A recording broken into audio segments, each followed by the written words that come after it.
Elage fi ñu toll ni internet nga wax Elage internet mu ngi def ci réew mi lu bari waaye it mu ngi ci yàq lu bari man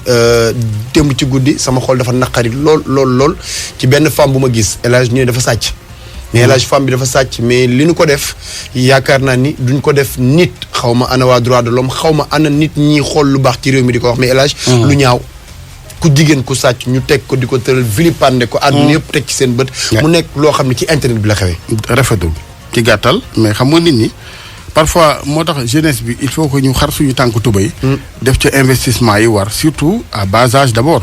xuma ñu dërkis da ngay xam nga bant bu dëgëree doo ko jubbanti da nga koy damm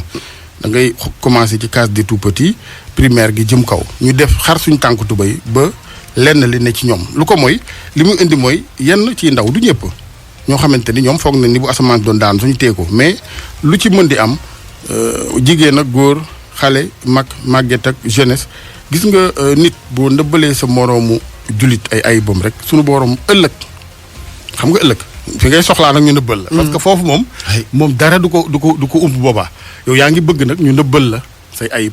kon da nga koy commencer fii li ñu xewal baaxul li ñu xewal mooy damay janoog aba xooluma la baax ca moom mais damay dem wëri la bon génne ko yooyu loolu du kersa nit doo ñàkk kersa te yenn aba ñàkk kersa la